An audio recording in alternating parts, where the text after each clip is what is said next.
Oh my God, I'm just laying on this thing. So I don't even know if you guys can see me. So listen, you should have. It's funny, as you go through things in life, you're going to need advice from different people.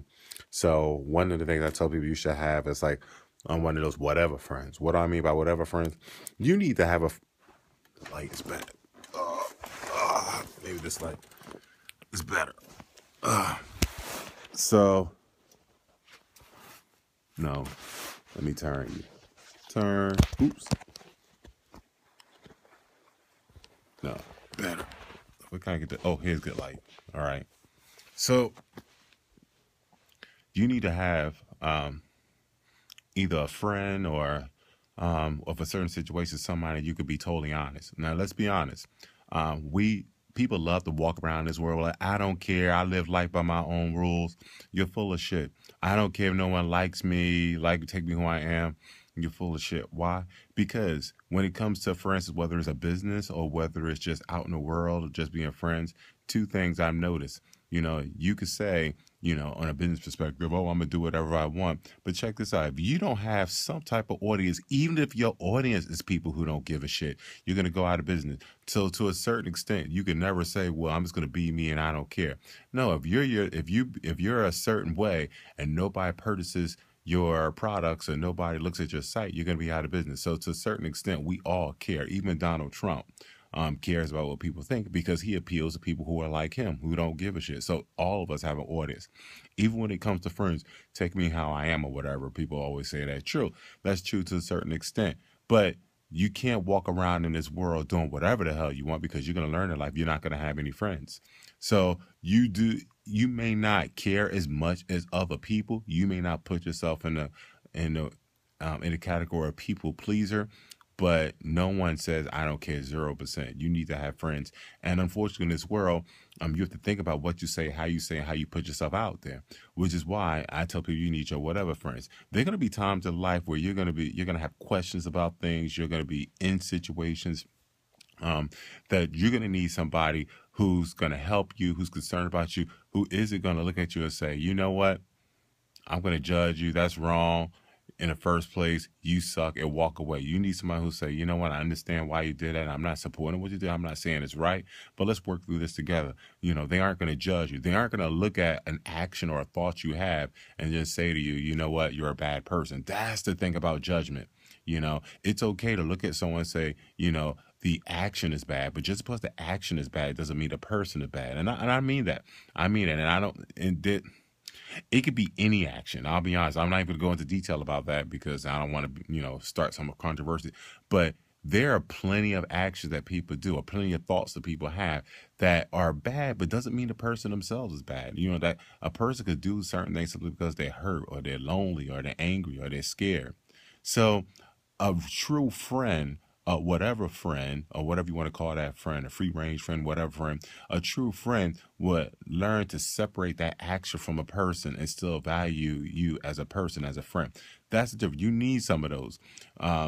It could be the problem is it could be a mother, father, spouse, sister, but it depends on sometimes it depends on what it is or the type of person you have. For instance,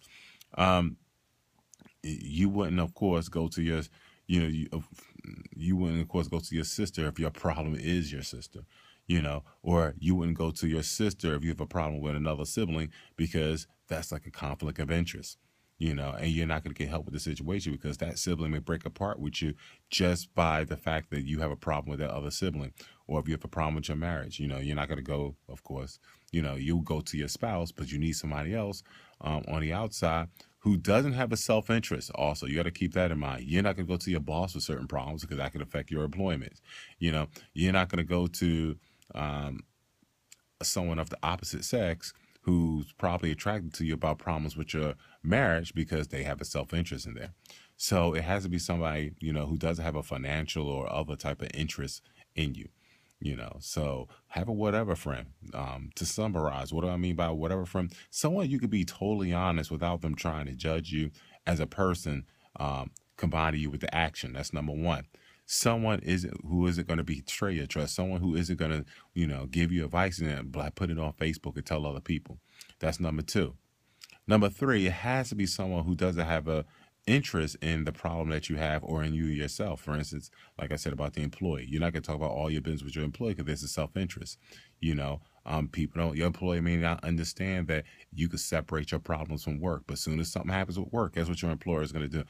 Is that stuff they've been going through? So there's certain things you may not want to talk about your employer. You may not. Your employer may never be your whatever friend.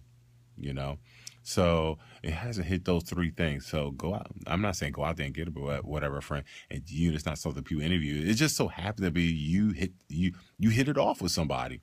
You notice over the years there are some people who slow over the years you learn. Wait a minute, they're pretty wise. And they're not judging me, and they're they like to be around me. They like to listen. So they kind of almost like evolve. What I'm saying is look around in your life, talk to whoever you've been sharing. Just notice something. This is probably one of my whatever friends. I'm going to keep them around and use them as a resource. It's worth it to keep them around, because we all need to bounce stuff off other people. Sometimes it takes a new, fresh set of eyes to look at a problem. Sometimes it takes a person who does have a self-interest to look at a problem. So friends are very important. Friends and families are very important. We are social creatures. We're not meant to be around in this world alone. If you're around in this world alone, that's when people become depressed. And suicidal. So get your whatever friend. And I'm not saying get your whatever friend, but just take notice in your life of who you've been utilizing as a resource, and just cultivate those friendships. If you have somebody who you've been sharing stuff with and they've been your whatever friend, that's not a friend you want to let go, because you may not have another one, or one that's just as good or just as loyal. So just take notice of who in your life you've been sharing things with, who's been by your side through thick and thin, and just cultivate that friendship. Make an extra effort to hit them up, by email or phone call, every few weeks. Make an effort to visit them every few weeks. Don't let that friendship fall by the wayside. You haven't spoken to them in 5 years, because you're not going to have the same friendship that you had before. And you're not going to be able to utilize them as a resource when you really need them, and vice versa. All right? Whatever, friend. Peace.